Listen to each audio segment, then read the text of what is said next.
पति से छुटकारा पाने के लिए पत्नी ने छिपकली डालकर दिया खाना। बबली परिवार के बजाय शारीरिक जरूरतों को ज्यादा महत्व देती थी, तभी तो 3 बच्चों की मां बनने के बावजूद कई युवकों से उसके अवैध संबंध हो गए थे। अपने एक प्रेमी के साथ हमेशा के लिए रहने को उसने ऐसी चाल चली की। खुशबू और अंशिका रोज की तरह 5 दिसंबर 2013 को भी स्कूल गई थीं। वैसे वे दोपहर 2 बजे तब स्कूल से घर लौट आती थी, लेकिन जब 2:30 बजे तक घर नहीं पहुंची तो मां बबली बेचैन हो गई। उसके बच्चों की क्लास में मोहल्ले के कुछ और बच्चे भी पढ़ते थे।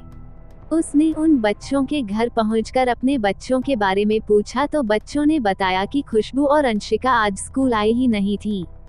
बच्चों की बात सुनकर बबली हैरान रह गई, क्योंकि उसने दोनों बेटियों को स्कूल भेजा था तो वे कहां चली गईं। बदहवास बबली ने अपने पिता गुलाबचंद और भाइयों को सारी बात बताते हुए जल्दी से बेटियों का पता लगाने को कहकर रोने बिलखने लगी। उसके पिता और भाई भी नहीं समझ पा रहे थे कि जब दोनों बहनें स्कूल गई थी तो वे स्कूल न पहुंचकर कहां चली गईं। बबली को सांत्वना देकर वे सब अपने स्तर से दोनों बच्चियों को ढूंढने में जुट गए। काफी खोजबीन के बाद भी उनका पता नहीं लग सका। दोनों बच्चे रहस्यमय तरीके से कहां लापता हो गए, इस बात से पूरा परिवार परेशान था। मोहल्ले के कुछ लोग कहने लगे कि कहीं ऐसा तो नहीं कि किसी ने फिरौती के लिए बच्चों का अपहरण कर लिया हो, लेकिन इसकी उम्मीद कम थी, क्योंकि बबली या उसके घर वालों की स्थिति ऐसी नहीं थी कि वे कोई फिरौती दे सकें। बबली की अपने पति जितेंद्र से कुछ अनबन चल रही थी, तभी तो वो तीनों बेटियों के साथ मायके में रह रही थी। घर वालों को इसी बात का शक हो रहा था कि बच्चियों को उनका पिता जितेंद्र या फिर दादा बृजनारायण पांड्या ही फुसलाकर अपने साथ ले गए होंगे। संभावित स्थानों पर तलाश के बाद जब खुशबू और अंशिका के बारे में कोई जानकारी नहीं मिली तो उनके नाना गुलाबचंद थाना नगरा पहुंचे और थाना प्रभारी SP चौधरी से मिलकर बच्चियों के गायब होने की बात बताई। उन्होंने अपने दामाद जितेंद्र और समधी बृजनारायण पर बच्चियों को गायब करने का अंदेशा जाहिर किया। गुलाबचंद की तहरीर पर 5 दिसंबर 2013 को अपहरण का मुकदमा दर्ज करवाकर मामले की विवेचना सब इंस्पेक्टर उमेश चंद्र यादव को करने के निर्देश दिए। साथ ही उन्होंने दोनों बच्चियों के गायब होने की सूचना से अपर पुलिस अधीक्षक KC गोस्वामी और पुलिस अधीक्षक अरविंद सेन को अवगत करा दिया। सब इंस्पेक्टर उमेश चंद्र यादव मामले की छानबीन करने में जुट गए।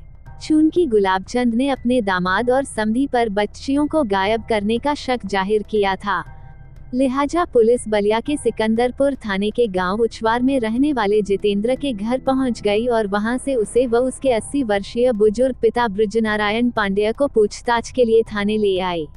उन्होंने दोनों से अलग-अलग तरीके से पूछताछ की। उनकी बातों से जांच अधिकारी को लगा कि बच्चों के गायब होने में उनका कोई हाथ नहीं है, बल्कि अपने दोनों बच्चों के गायब होने की जानकारी पाकर जितेंद्र परेशान हो गया था। इन दोनों से पूछताछ के दौरान उन्हें ये पता चल गया था कि बबली एक बदचलन औरत है। SI उमेश चंद्र यादव के लिए ये जानकारी महत्वपूर्ण थी। उन्होंने जितेंद्र और उसके पिता को घर भेज दिया और खुद गोपनीय रूप से यह पता लगाने में जुट गए कि बबली के संबंध किन लोगों से हैं। इस काम में उन्हें सफलता मिल गई और पता चला कि उसके संबंध औरैया जिले के हिरंगा गांव के रहने वाले कुलदीप से हैं और वह दिल्ली में नौकरी करता है। SI उमेश चंद्र ने इस जानकारी से थाना प्रभारी को अवगत करा दिया। इसके बाद उन्होंने कुलदीप की तलाश शुरू कर दी और उसका पता लगाने के लिए मुखबिरों को भी लगा दिया। उधर खुद पर बच्चों के अपहरण का आरोप लगने पर जितेंद्र को बहुत दुख हुआ। उसने अपहरण के आरोप लगाए जाने पर अपने बचने के लिए SP अरविंद सेन को तहरीर देकर कहा कि उसे और उसके पिता को झूठा फंसाया जा रहा है। न्याय की गुहार लगाते हुए उसने बच्चों को जल्द तलाशने की मांग की। 13 दिसंबर 2013 की शाम को SI उमेश चंद्र को मुखबिर ने एक खास सूचना दी। जानकारी मिलते ही वो महिला कांस्टेबल निकुंबला, कांस्टेबल रामबहादुर यादव आदि के साथ बिलथरा रोड रेलवे स्टेशन पहुंच गए। अपने साथ वह जितेंद्र को भी ले गए थे ताकि वह अपनी बेटियों को पहचान सके। मुखबिर ने जिस व्यक्ति के बारे में उन्हें सूचना दी थी वो उसे इधर उधर तलाशने लगे। कुछ देर बाद उन्हें प्लेटफॉर्म पर एक युवक आता दिखाई दिया। उसके साथ 2 बच्चियां भी थीं।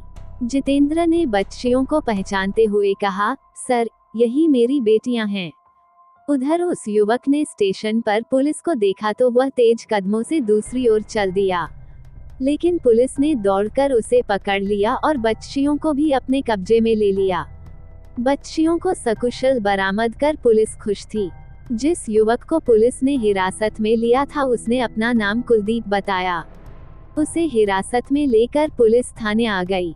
पूछताछ करने पर उसने बताया कि वो बबली से प्यार करता है और बच्चों का अपहरण उसने उसी के कहने पर ही किया था।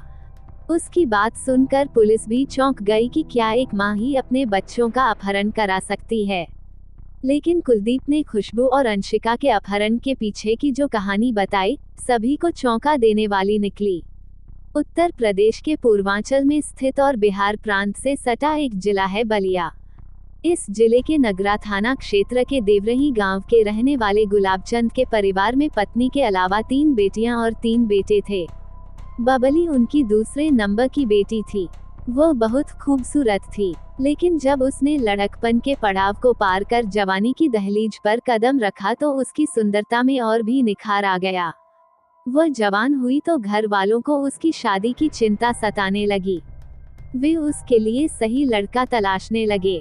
जल्द ही उनकी मेहनत रंग लाई और बलिया जिले के ही सिकंदरपुर थाना क्षेत्र के उचवार गांव में रहने वाले ब्रजनारायण पांड्या के बेटे जितेंद्र से उसकी शादी तय कर दी और सामाजिक रीति रिवाज से 2003 में दोनों का विवाह हो गया। बबली जब अपनी ससुराल पहुंची तो अपने व्यवहार और काम से उसने सभी का दिल जीत लिया।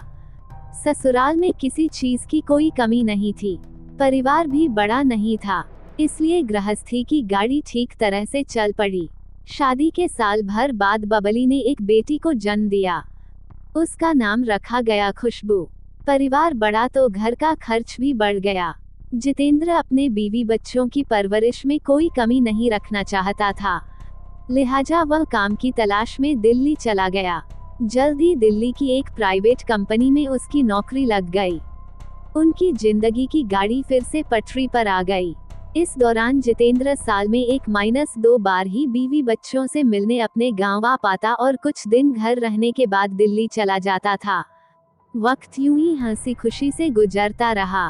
3 साल बाद बबली एक और बच्ची की मां बन गई। उसका नाम अंशिका रखा।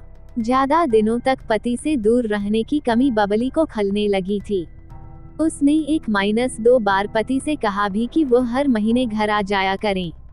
यदि हर महीने न भी आ सकें तो 2 महीने में तो आ ही जाया करें, बच्चे बहुत याद करते हैं। लेकिन कुलदीप ने बार बार आने पर किराए में पैसे खर्च होने की बात बताई। जल्द घर आने में उसने असमर्थता जता दी, लिहाजा अपनी शारीरिक जरूरतों को पूरा करने के लिए बबली ने पड़ोस के एक युवक से नजदीकियां बढ़ा लीं। फिर दोनों के बीच शारीरिक संबंध बन गए। इस दौरान बबली एक और बेटी की मां बन गई। बबली ने घर वालों और जमाने से अपनी मोहब्बत की कहानी को छिपाने की बहुत कोशिश की, लेकिन कामयाब नहीं हो सकी और जल्दी ही उनके प्रेम प्रसंग की खबर घर वालों को लग गई। फिर क्या था, परिवार में खलबली सी मच गई और बबली को अपने प्रेमी से मिलने पर रोक लगा दी गई। इसके बाद तो उसकी हालत पिंजरे में उस बंद पंछी की तरह होकर रह गई जो सिर्फ फड़फड़ा सकता है लेकिन कोशिश करने पर भी उड़ नहीं सकता। अपनी आजादी पर घर वालों द्वारा पहरे लगाए जाने से बबली चिढ़ गई। लगभग 2 साल पहले एक दिन अपने पिता की तबीयत खराब होने का बहाना बनाकर वह मायके आ गई। वहीं पड़ोस में एक लड़का रहता था जो दिल्ली में नौकरी करता था। वह जितेंद्र को जानता था और उसे ये भी पता था कि जितेंद्र कहाँ रहता है। बबली को पति के बिना सब सुना सुना सा लग रहा था, इसलिए वह उस लड़के के साथ पति के पास दिल्ली चली गई। पत्नी के अचानक दिल्ली आ जाने पर जितेंद्र चौंक गया। पत्नी के साथ रहना उसे अच्छा तो लग रहा था, लेकिन पत्नी और बच्चों के आने पर उसका खर्च बढ़ गया, जिससे घर चलाने में परेशानी होने लगी। परेशानी देखते हुए बबली ने भी कोई काम कर घर के खर्चे में हाथ बटाने की बात कही तो जितेंद्र मान गया। फिर वह अपने आसपास रहने वाली महिलाओं के सहयोग से काम तलाशने लगी। कुछ दिनों बाद उसे एक प्राइवेट कंपनी में काम मिल गया।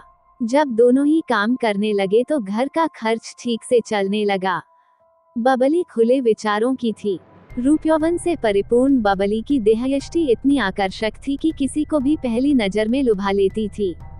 फिर अलग काम करने से उसे मनमानी करने का पूरा मौका भी मिल रहा था। इस मौके का लाभ उठाकर बबली ने अपने साथ काम करने वाले कुलदीप से अवैध संबंध बना लिए। मूल रूप से औरैया जिले के फफूंद थाना क्षेत्र के हिरंगा गांव के निवासी रविशंकर का बेटा कुलदीप दिल्ली में प्राइवेट नौकरी करता था। कुलदीप से एक बार संबंध बने तो बबली जैसे उसकी दीवानी हो गई। फिर तो उनका वासना का खेल चलने लगा। लेकिन एक दिन वह कुलदीप के साथ अपने कमरे में आपत्तिजनक स्थिति में थी, तभी मकान मालिक की नज़र उस पर पड़ी। उसने उस समय तो उससे कुछ नहीं कहा, लेकिन जितेंद्र को बात बताते हुए उससे कमरा खाली करा लिया। फिर जितेंद्र ने पास में ही दूसरा कमरा किराए पर ले लिया। जितेंद्र बहुत ही शांत स्वभाव का था। पत्नी की करतूत का पता चल जाने के बावजूद भी उसने उससे कोई सख्ती नहीं की, बल्कि समझाने के बाद उसने पत्नी को चेतावनी दे दी थी। लेकिन बबली ने उसकी चेतावनी को गंभीरता से नहीं लिया। बबली ने पास में ही रहने वाले एक और युवक से अवैध संबंध बना लिए। दोनों चोरी छिपे रंगरलियां मनाने लगे। उसी समय जितेंद्र ने पत्नी की नौकरी छुड़वा दी। कुछ समय तक सब कुछ गुपचुप चलता रहा, लेकिन धीरे धीरे लोगों को उन दोनों के संबंधों के बारे में पता चल गया। फिर बात जितेंद्र के कानों तक भी पहुंची। पत्नी को सही रास्ते पर लाने के लिए उसने उसे डांटा। बबली ने इसका विरोध किया। फिर क्या था, इसी बात को लेकर उनके बीच झगड़े शुरू हो गए। एक दिन झगड़ा इतना बड़ा कि बबली ने पुलिस से शिकायत कर पति को पिटवा दिया।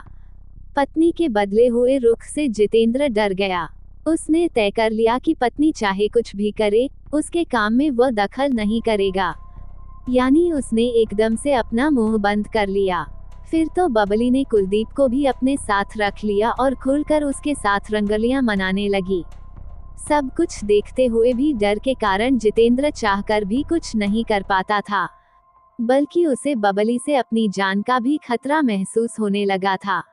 इसका कारण ये था कि एक दिन बबली ने जितेंद्र के खाने में छिपकली मारकर डाल दी थी।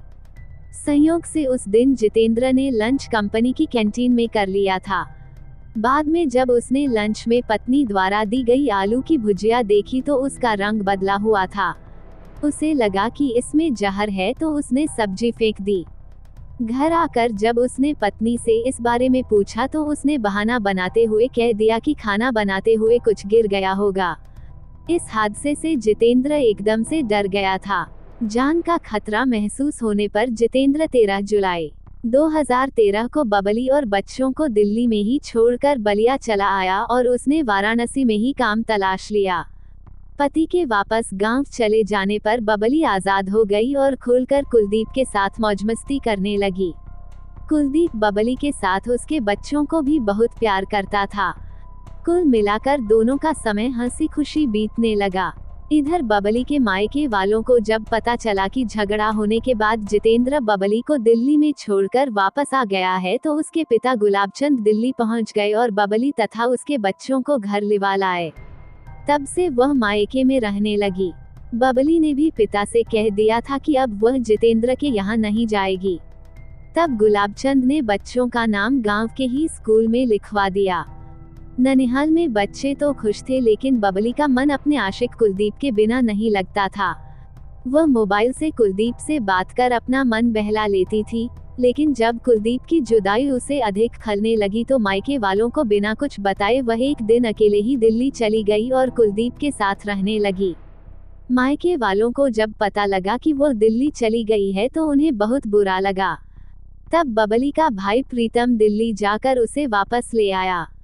वक्त गुजरता रहा। बबली पति जितेंद्र को भूल चुकी थी। उसने तय कर लिया था कि जीवन भर कुलदीप के साथ ही रहेगी। इसलिए वह कुलदीप को हमेशा के लिए पाने के बारे में सोचने लगी। उसे कुलदीप के बिना एक पल भी गुजार पाना नामुमकिन लगने लगा, तो उसने उसके पास जाने के लिए एक प्लान बनाया। प्लान के अनुसार 4 दिसंबर 13 को बबली ने दिल्ली फोन करके कुलदीप को अपने गांव के पास परसिया चट्टी पर बुलाया। तय समय के अनुसार कुलदीप परसिया चट्टी पहुंच गया। इधर रोज की तरह 8 वर्षीय खुशबू और 6 वर्षीय अंशिका स्कूल जाने के लिए घर से निकली तो रास्ते में बबली मिली। वो दोनों बच्चों को लेकर परसिया चट्टी पहुंची। चूंकि कुलदीप उन्हें खूब प्यार करता था, इसलिए उसे देखकर दोनों बच्चियां खुश हो गईं। बबली ने खुशबू और अंशिका को ये समझाते हुए उसके साथ दिल्ली भेज दिया कि 10 दिन के अंदर वह भी दिल्ली आ जाएगी। मां के कहने पर दोनों बहनें कुलदीप के साथ दिल्ली चली गईं। इस प्लान के पीछे बबली की यह सोच थी कि जब बेटियों के लापता होने पर घर के लोगों का सारा ध्यान उस ओर चला जाएगा तो वह आसानी से अपनी 3 साल की छोटी बेटी साक्षी को लेकर कुलदीप के पास चली जाएगी। लेकिन उसकी यह सोच गलत साबित हुई। कुलदीप से पूछताछ के बाद पुलिस ने इस केस की नायिका बबली को भी गिरफ्तार कर लिया। दोनों अभियुक्तों से विस्तार से पूछताछ करने के बाद पुलिस ने कुलदीप को अपहरण और बबली को साजिश रचने के आरोप में गिरफ्तार करके अदालत में पेश किया, जहां से उन्हें न्यायिक हिरासत में भेज दिया गया तथा दोनों बच्चियों को उसके पिता जितेंद्र के संरक्षण में दे दिया गया।